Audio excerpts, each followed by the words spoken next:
اولیاء اللہ ہوں گے جن کے لیے نور کی کرسی لگی ہوگی، اس کے آگے بھی نور پیچھے بھی نور. یہ یہی لوگ ہوں گے جن کی نورانیت کو دیکھ کر میدان محشر میں کبھی کو نور کی کرسی پر دیکھیں گے. جیسے صحابہ نے پوچھا نا یا رسول اللہ یہ کون لوگ ہوں گے؟ میدان محشر میں دیوانے پوچھیں گے یا رسول اللہ یہ جو نور کی کرسی پر بیٹھا ہے چہرہ بڑا چمک رہا ہے، نورانی چہرہ ہے، نورانی کرسی ہے، آگے بھی نور پیچھے بھی نور، یا رسول اللہ یہ کون ہے؟ حضور فرمائیں گے اسے نہیں پہچانتے، یہی تو میرا بیٹا عبد القادر. سبحان اللہ سبحان اللہ. کرتا تھا. دوسری کرسی دیوانے دیکھیں گے یا رسول اللہ یہ کن کی کرسی ہے؟ اس کرسی پر بیٹھنے والا کون ہے؟ حضور فرمائیں گے او ہند امتی اسے نہیں پہچانتا، یہی تو عطا رسول نائب رسول خواجہ میری ہے. سبحان اللہ کیا کرتا تھا؟ سبحان اللہ. ایک ایک اولیاء سے پوچھ رہے ہوں گے یا رسول اللہ یہ کون ہے، یا رسول اللہ یہ کون ہے، یا رسول اللہ یہ کون ہے. کبھی نظام الدین کے بارے میں پوچھیں گے، کبھی فرید الدین کے بارے میں پوچھیں گے، کبھی حاجی علی کے بارے میں پوچھیں گے، کبھی مخدوم معینی کے بارے میں پوچھیں گے. حضور فرماتے جا رہے ہوں گے یہ فلاں ولی ہے، یہ فلاں ولی ہے، یہ فلاں ولی ہے. دیوانہ مچل رہا ہوگا، قادری کی طرف جا رہا ہوگا، چشتی اجمیر کی طرف جا رہا ہوگا، اشرفی کی چوچا کی طرف جا رہا ہوگا، نصری بریلوی کی طرف جا رہا ہوگا، برکاتی مولانا کی طرف جا رہا ہوگا. ہر کوئی ادھر ادھر جا رہے ہوں گے. جو کٹے پتنگ والے ہیں وہ دیکھ رہے ہوں گے کہ ہر کوئی وسیلہ سبحان اللہ سبحان اللہ. چکا ہے، ہم کدھر جائیں تو سرکار اعلیٰ حضرت نکالیں گے. او نجدیا دنیا میں کہتا تھا نا کہ تجھ سے اور جنت سے کیا مطلب، وہاں بھی دور ہو. جنت رسول اللہ کے. سبحان اللہ. آج لے ان کی پناہ، آج مدد مانگ ان سے، پھر نہ مانیں گے قیامت میں اگر مان گیا. یہ اولیاء اللہ کے مزار پہ ہم جاتے تھے، تم شرک کا فتویٰ دیتے تھے، گناہ کا فتویٰ دیتے تھے. یہ دیکھو آج ولی اللہ کا ہمارے ہوں گے. اللہ کی ولیوں کی شان بڑی اونچی ہے. اور پھر خواجہ غریب نواز تو خواجہ غریب نواز ہے، غوث اعظم تو غوث اعظم ہے. اس لیے اولیاء اللہ سے جڑے رہیں، اولیاء اللہ کا دامن تھامے رہیں. اولیاء اللہ کو اللہ نے بڑا کمال دیا ہے، بڑا پاور دیا ہے، اس لیے کہ یہ اللہ کے دوست ہیں. تو اللہ کا دوست ہو جاتا ہے، اللہ تبارک و تعالیٰ انہیں اپنی طاقت عطا فرما دیتا ہے. وہ رہتا ہے اجمیر میں، لیکن آپ یہاں ہیں وہ سن رہے ہیں اجمیر میں. کوئی کہے گا یار یہ تو شرک ہو گیا. خدا کی شان ہے کہ دور میں یعنی جہاں بھی ہے انسان بندہ، یعنی جہاں بھی ہے اللہ تبارک و تعالیٰ ان کی پکار کو سنتا ہے. میں نے کہا یہ سننے کی طاقت اللہ ہی نے دیا ہے. حضور فرماتے ہیں جب بندہ اللہ کا قرب حاصل کر لیتا ہے پھر اللہ تبارک و تعالیٰ خود اس کا کام ہو جاتا ہے جس سے وہ سنتا ہے. تو جب اللہ تبارک و تعالیٰ سننے کی طاقت خود بن جاتا ہے، اب وہ اجمیر میں ہو کہ بغداد میں ہو کہ بمبئی کے کسی کونے میں ہو، دنیا کے کسی کونے میں ہو، اولیاء اللہ رہتے خود انسان ہیں لیکن سننے کی طاقت اللہ کی ہو جاتی ہے، دیکھنے کی قوت اللہ کی ہو جاتی ہے. اجمیر میں لیٹے میرے خواجہ ضرور ہے لیکن سننے کی طاقت اور ان کو جو ہے دیکھنے کی بصارت سب اللہ نے عطا کی ہے.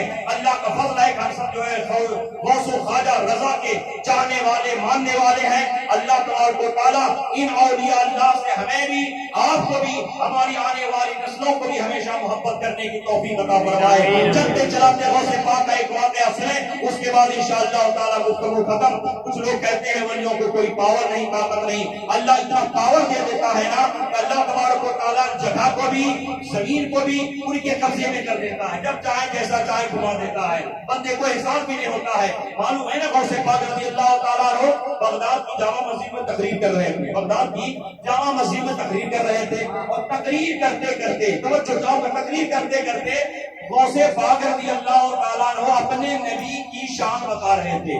کون سی شان؟ معراج والی شان، کہ میرے نبی بس چند لمحوں میں یوں گئے اور یوں آئے، یعنی عرش اعظم سے گئے، ساتوں آسمان کو کراس کیے، لامکاں میں گئے، اللہ کی بارگاہ میں گئے، جنت کو دیکھا، جہنم کو دیکھا، ساری چیزوں کی سیر کی اور اتنی جلدی آ گئے کہ بس لگے یوں گئے اور یوں آئے. پانی بھی وضو کا بہ رہا تھا، بستر بھی گرم تھا، جو کیوار دروازہ تھا جو زنجیر لگا کے گئے تھے زنجیر بھی ہل رہی تھی. یہ واقعہ غوث پاک بیان کر رہے تھے، یہ واقعہ غوث پاک بیان کر رہے تھے. بغداد کی مسجد میں باہر ایک یہودی، مسلمان نہیں تھا، یہودی تھا، وہ گزر رہا تھا اور وہ سن لیا کہ عبد القادر جو ہے ایسا واقعہ بیان کر رہا ہے. بس میرے نبی یوں گئے یوں آئے، بس لوگوں کو اپنا دیوانہ بنا لیا ہے اور جو منہ میں آتا ہے ایسی ویسی باتیں سناتے رہتا ہے، یوں یوں یوں کرتے رہتا ہے. حضرات گرامی، جیسے ہم لوگ نبی کی شان بیان کرتے ہیں، کچھ لوگ کہتے ہیں یہ لوگ ایسے ہی نبی کی بارے بات کرتے رہتا ہے، ایسے ولی کی بات کرتا ہے، خالی لوگوں کو دیوانہ بنا لیا ہے. مولانا لوگ جو ہے اپنا خالی پاکٹ گرم کرتے ہیں. پاکٹ نہیں، ہم لوگ وہ گرم کرتے ہیں جس گرمی کی وجہ سے انشاءاللہ تعالی جہنم کی آگ سرد پڑ جاتی ہے. ٹھیک ہے، ہم لوگ ایمان کی گرمی گرم کرتے ہیں. تو آپ غوث پاک وہی بیان کر رہے تھے، بس میرے نبی یوں گئے یوں آئے. اب یہودی نے سنا، بس لوگوں کو بٹھا رکھا ہے اور یوں کرتے رہتے ہیں. اتنی جلدی کوئی جا کے بھی آ سکتا ہے؟ غوث پاک ہے نا بھائی، سننے کی طاقت دیکھیں. دروازے کے باہر، مسجد کے باہر 70,000 کا مجمع ہے غوث پاک کی مسجد میں. اب باہر میں وہ بندہ جا رہا ہے دروازے کے باہر، وہاں من میں بڑبڑایا، کسی سے کہا بھی نہیں ہوا یہودی. ایک ہوتا ہے کسی سے کہا تو جا کے اس نے کہہ دیا، وہ کسی سے جو جہاں وہی بیٹھے رہے. بس آپ کی بات سنیں، توجہ سے سنیں، والی کی طاقت کیا ہے. کسی نے کہا بھی نہیں آ کر کے کہ فلاں نے آپ کو ایسا کہا ہے. اس لیے کہتا بھی کون؟ اس لیے کہ یہودی نے کسی سے کہا ہی نہیں تھا، وہ اپنے من میں بڑبڑایا تھا. یوں کرتے رہتا ہے، لوگوں کو کس دیوانہ بنا لیا ہے، اور جو سو واقعہ کہتے یوں کر کے بتا رہا ہے. اتنی جلدی کوئی جا کے آ سکتا ہے؟ اب غوث پاک ہے نا، وہ یہودی بڑبڑایا مسجد کے باہر، لیکن غوث پاک سن لیے مسجد کے اندر. جلال میں آ گئے، ارشاد فرمایا، او یہودی یاد رکھنا، آج ہی اور ابھی اور اسی وقت اگر تمہیں نہ منوا دیا کہ میرے نبی کیسے یوں گئے اور یوں آئے، تو میرا نام عبدالقادر نہیں. سبحان اللہ. عبد القادر نہیں بیٹا، آج ہی بتاتا ہوں تم کو کہ میرے نبی کیسے یوں گئے اور یوں آئے. جتنے لوگ سننے والے تھے وہ بھی سوچنے لگے کہ حضرت ان کو جا کر کے اس طرح سے جلال میں جو ہے یعنی شرط دے رہے ہیں کہ بھائی آج ہی نہ منوا لو. سارے لوگ جب جلال میں غوث پاک آتے تھے نا، سب لوگ خاموش ہو جاتے تھے، کہیں ایسا نہ ہو کہ جلال میں وہ ضرب میں ہم آ جائیں. تو جلال میں جب آئے تو حضرت نے ایسا فرمایا کہ بیٹا آج ہی اور ابھی اور اسی وقت منواؤں گا کہ میرے نبی کیسے یوں گئے تھے اور یوں آئے تھے. اب حضور غوث پاک یہ کہہ کر چپ ہو گئے، اپنی تقریر شروع کرنے لگے، پھر معراج کی بات کرنے لگے. وہ یہودی اپنے گھر میں چلا گیا، وہیں ایک دو گلی میں مڑا، وہیں بغل میں گھر تھا، وہاں چلا گیا. وہاں جانے کے بعد اپنی بیوی سے کہا ایسا کرو بیگم، بھوک لگی ہے، جلدی سے کھانا وانا لاؤ، اور مچھلی، کسی نے کہا کہ مچھلی لا کے دیا کہ مچھلی فرائی کر لو. ایک کچھ بھی دیا، بولے یہ جلدی سے پکاؤ اور کھانا لگاؤ، مجھے بہت تیز بھوک لگی ہے. اور ایسا کرو جب تک تم تھوڑا کھانا بناؤ، میں بغل میں ہی تالاب ہے، نہر ہے، اس میں جا کر کے نہا کر کے فوراً آ جاتا ہوں. بولا ٹھیک ہے. اب بیگم تو بیگم ہوتی ہے، وہ اپنے شوہر کی بات مان کے اٹھی، جو بھی مسالہ مسئلہ اس وقت کا رہا ہوتا اس کو اس نے اپنے حساب سے چھلنا بنانا شروع کر دی. اب یہ صاحب جو گئے نہانے کے لیے نہر پہ، اب نہر میں جب انہوں نے کپڑا اتار کر کے سوچا کوئی تو ہے نہیں، چلو لاؤ ڈبکی لگا کے دو چار بار نکل جاتے ہیں، جلدی سے کھانا بھی کھا لیں، بھوک بھی لگی ہے. اب کپڑا اتار کر کے چوڑی انہوں نے ڈبکی لگائی پانی کے اندر. ڈبکی لگانے کے بعد جب سر باہر نکالا، اب دو چیز تو غائب ہو چکی ہے. دو چیز آپ توجہ دینا، دو چیز غائب ہو گئی تھی. ایک تو یہ جس جگہ پر انہوں نے ڈبکی لگائی تھی وہ جگہ غائب ہے. اب ڈبکی لگائی تھی بغداد میں، نکل رہا ہے کسی اور ملک میں، نکل رہا ہے کسی اور ملک میں، وہ جگہ بھی غائب.